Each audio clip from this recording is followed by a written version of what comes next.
Stellar Transformations, episode 217. Untuk melihat video selengkapnya, sahabat bisa kunjungi playlist yang telah disediakan. Yuk mari, kita berimajinasi bersama dan masuk ke alur ceritanya.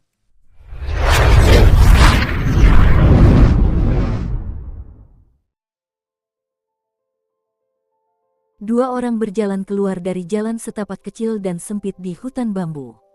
Salah satunya tinggi dan memiliki fitur wajah tampan serta kulit seperti giok yang berkilau dan tembus pandang. Namun, sulit untuk menentukan apakah orang ini laki-laki atau perempuan dari penampilannya. Orang lainnya bertubuh besar, gemuk, dan montok. Jadi Kaisar Iblis Asura dan Kaisar Iblis Hitam juga telah tiba. Kaisar Yu tersenyum sambil menyambut mereka. Kaisar Xian, Kaisar Abadi Ganda Hitam dan Putih, serta Kaisar Tersembunyi semuanya menyambut mereka. Gongpang, hei, bisakah kau sedikit mengubah penampilanmu? Kaisar Tersembunyi tertawa sambil berkata demikian kepada si gendut besar itu. Kau adalah Kaisar Iblis Hitam, namun penampilanmu selalu seperti bakso, sungguh. Gongpang sangat gemuk, namun, ekspresinya sangat dingin. Aspek terpenting dari jalan Iblis Hitam adalah tubuh. Dalam pertempuran, bentuk tubuh yang paling optimal adalah seperti bakso. Saudara Lin, sebaiknya kau berhenti mencoba membujuknya. Tidak ada yang mampu mengubah sesuatu yang telah diputuskan Gongpang. Tawa Kaisar Iblis Asura yang tampan namun berjenis kelamin tak jelas yang datang bersama Gongpang. Kaisar Iblis Asura itu bernama Ziruksue. Adapun jenis kelaminnya, dia laki-laki. Di dalam rumah di tengah hutan bambu kecil itu. Dalam waktu singkat, begitu banyak tokoh penting telah tiba. Semua tokoh penting ini berada di level yang sangat tinggi, menyendiri dan terpencil. Banyak petani biasa bahkan menjadikan mereka sebagai tujuan utama mereka. Kaisar Xian, Kaisar Yu, Kaisar Iblis Asura, Kaisar Iblis Hitam semuanya duduk berurutan. Aku tahu mengapa kalian semua datang pada saat ini. Kaisar Tersembunyi melirik semua yang hadir. Gangguan besar seperti ini terjadi di seluruh alam abadi, iblis, dan setan, hanya untuk secara tak terduga mengucapkan beberapa kata. Kaisar Yu tertawa. Bukan hanya kata-kata, pada akhirnya, energi-energi menakutkan itu bertabrakan satu sama lain. Itu adalah pemandangan yang benar-benar indah dan menakjubkan. Pada saat yang sama, ada juga kata-kata dari makhluk yang melampaui seluruh alam abadi, iblis, dan setan. Saya yakin kalian semua telah mendengarnya. Ekspresi semua orang berubah. Mendengar, suara itu sama sekali mengabaikan kemauan keras semua orang.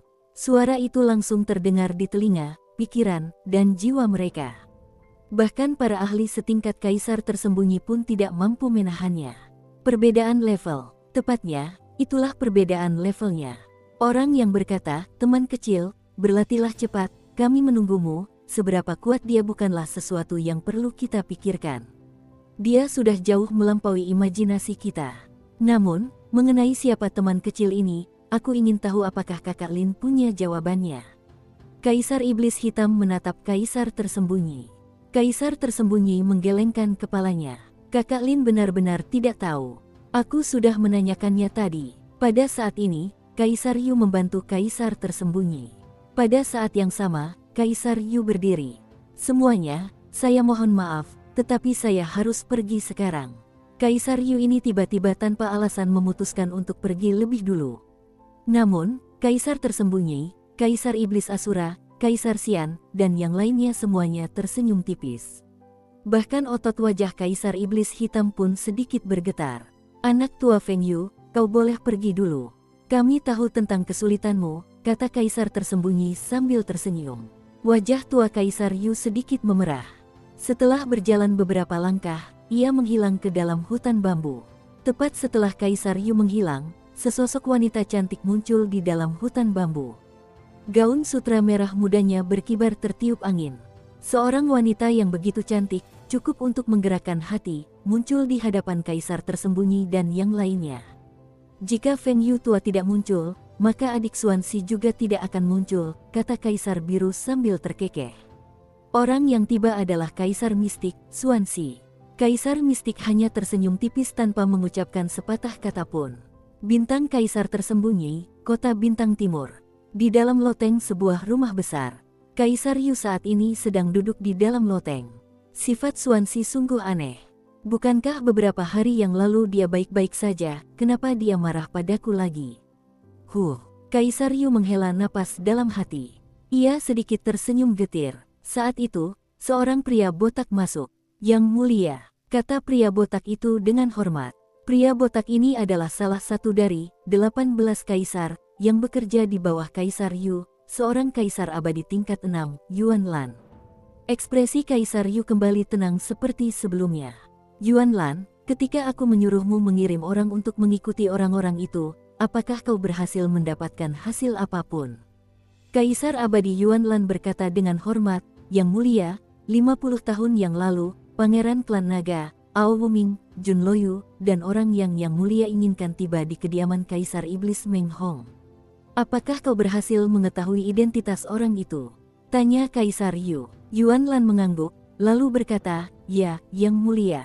Dari para pelayan di kediaman Meng Hong, kami menemukan bahwa Meng Hong dan yang lainnya memanggil pria itu Qin Yu.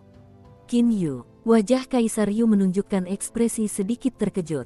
Untuk bisa melarikan diri dari iblis darah berambut putih, Sui Yileng, bagaimana mungkin itu Qin Yu? Kaisar Yu selalu mengira Qin Yu hanyalah keponakan Lan Feng dari sekte yang sama. Ia mengira Qin Yu hanyalah orang biasa yang baru saja naik ke alam abadi. Orang yang benar-benar penting di hati Kaisar Yu adalah Lan Feng. Qin Yu, kurasa itu nama palsu yang sengaja digunakan Lan Feng. Kaisar Yu tertawa kecil. Bawahan ini tidak tahu. Namun, Yang mulia telah mengirim orang untuk mencari Lan Feng itu. Tentu Lan Feng itu juga mengetahui bahayanya. Mungkin dia benar-benar menggunakan Qin Yu sebagai nama samaran. Kaisar abadi Yuan Lan menyuarakan persetujuannya. Lanjutkan berbicara, kata Kaisar Yu dengan acuh tak acuh. Kaisar abadi Yuan Lan merenungkan hal itu sebelum melanjutkan. Dalam 50 tahun ini, berdasarkan penyelidikan kami telah menentukan bahwa Ao Wuming dan mereka semua seharusnya bersembunyi di dalam istana naga Wuming itu. Untuk beberapa waktu, kami mengira bahwa Ao Wuming, Jun Loyu, Qin Yu, dan mereka telah meninggalkan bintang kaisar tersembunyi. Namun, dalam 50 tahun ini, kami melihat Jiang Yan dan istri Ao Wuming, Lian Zhu, berjalan-jalan di jalan. Jadi, dalam 50 tahun ini, Qin Yu dan mereka seharusnya bersembunyi di istana naga Wuming sepanjang waktu. Keberadaan istana naga Wuming bukanlah rahasia bagi organisasi intelijen Kaisar Yu. Belum lama ini, bawahan saya telah menemukan bahwa Qin Yu, Jun Loyu, Ao Wuming, dan mereka telah muncul di kediaman Meng Hong dan bahkan mengadakan jamuan makan di aula besar kediaman tersebut, kata Kaisar abadi Yuan Lan dengan hormat. Oh, Kaisar Yu tersenyum tipis. Dengan begitu banyak energi menakutkan yang berkumpul di langit bintang kaisar tersembunyi, mereka malah berani mengadakan jamuan makan. Mereka cukup berani, Yuan Lan. Ekspresi Kaisar Yu berubah agak serius. Kaisar abadi Yuan Lan membungkuk. Dia tahu bahwa Kaisar Yu akan memberinya perintah. Aku ingin kau terus memantau Qin Yu secara rahasia. Selama dia masih bersama Ao Wuming, kau tidak perlu memberitahuku. Namun, begitu dia meninggalkan Ao Wuming, kau harus segera menghubungiku. Kaisar Yu memberi perintah dengan tegas. Baik, Yang mulia. Kaisar abadi Yuan Lan membungkuk untuk menerima perintah tersebut. Selain itu, jika Qin Yu memiliki gerakan khusus, kau juga harus mencatatnya. Setelah beberapa waktu, kau harus menyampaikan semua informasi itu kepadaku. Kaisar Yu mempercayakan tugas lain kepada Yuan Lan. Meskipun Qin Yu sangat bergantung pada air mata meteoritnya, kesadaran abadinya sangat sensitif. Bahkan jika seorang ahli setingkat kaisar abadi memata-matainya, dia tetap dapat dengan mudah menemukan mereka. Namun, metode yang digunakan bawahan Kaisar Yu untuk menyelidiki seseorang sangat beragam. Bahkan dengan kemampuan Qin Yu, dia tetap tidak pernah menyadari bahwa dirinya sedang diselidiki. Terlebih lagi, jauh di lubuk hatinya, dia tidak pernah khawatir akan bahayanya. Untuk saat ini, peluangnya untuk khawatir bahkan semakin kecil. Di dalam istana abadi Qin Yu sedang duduk di sebuah kursi. Dia mengeluarkan menara kecil berwarna hijau, alam Jiang Lan. Insiden berkumpulnya seluruh energi kosmik dari alam semesta di bintang kaisar tersembunyi telah berlalu. Qin Yu, dengan pikiran tenang, membuka alam Jiang Lan. Saat kau mampu mengendalikan sepenuhnya alam Jiang Lan, saat itulah kau bisa bertemu Lier. Qin Yu mengingat dengan jelas kata-kata Paman Lan. Mengingat kata-kata itu, Qin Yu tersenyum tipis. Paman Lan mengatakan bahwa lapisan pertama alam Jianglan ini dapat dibuka dengan kekuatan Dewa Emas tingkat 5 atau 6. Seharusnya aku bisa membukanya sekarang. Qin Yu menarik napas dalam-dalam.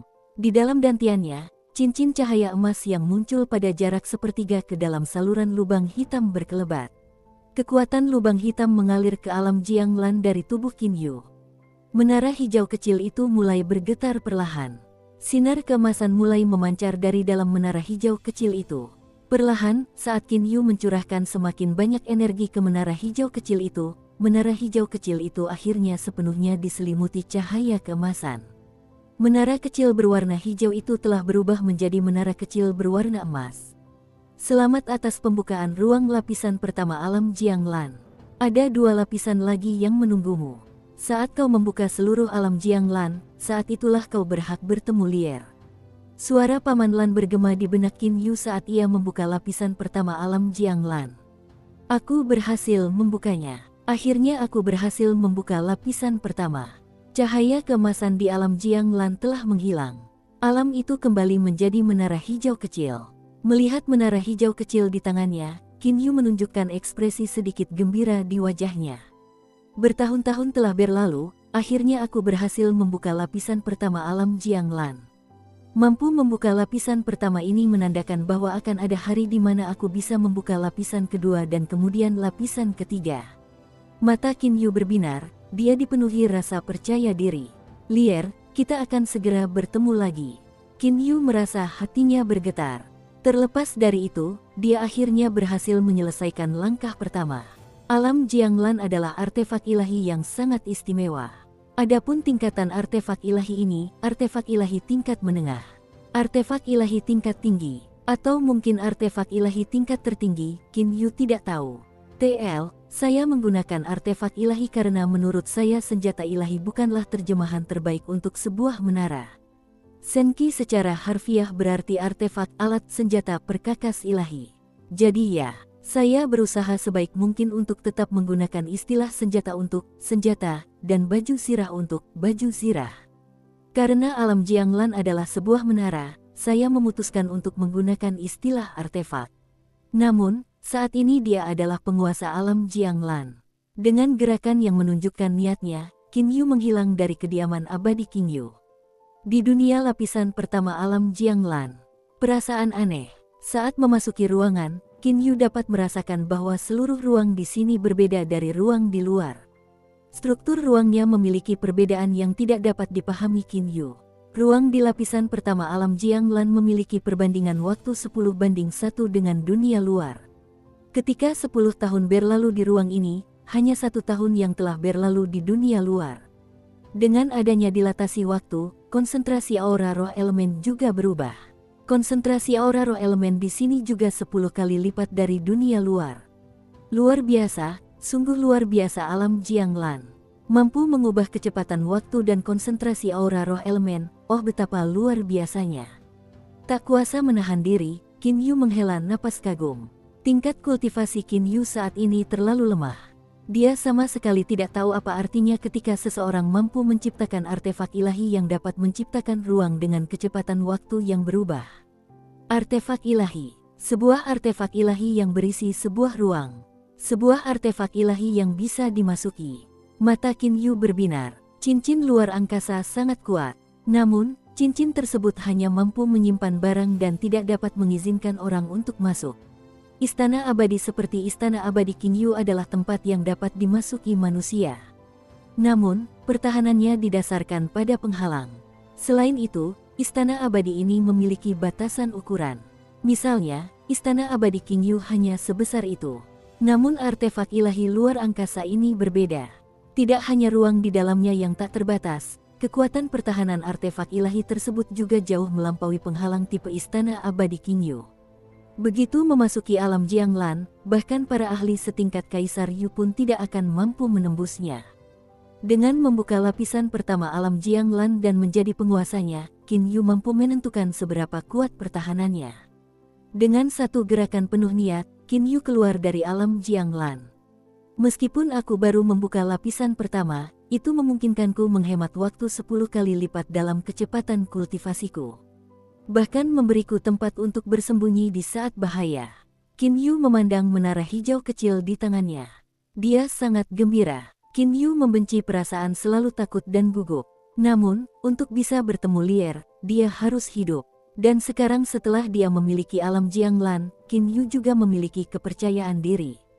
Meskipun dia tidak tahu peringkat alam artefak ilahi Jianglan ini, tetapi dengan pengetahuan Qin Yu, alam Jianglan yang luar biasa ini seharusnya memiliki tingkatan yang lebih tinggi daripada senjata ilahinya, penembus langit.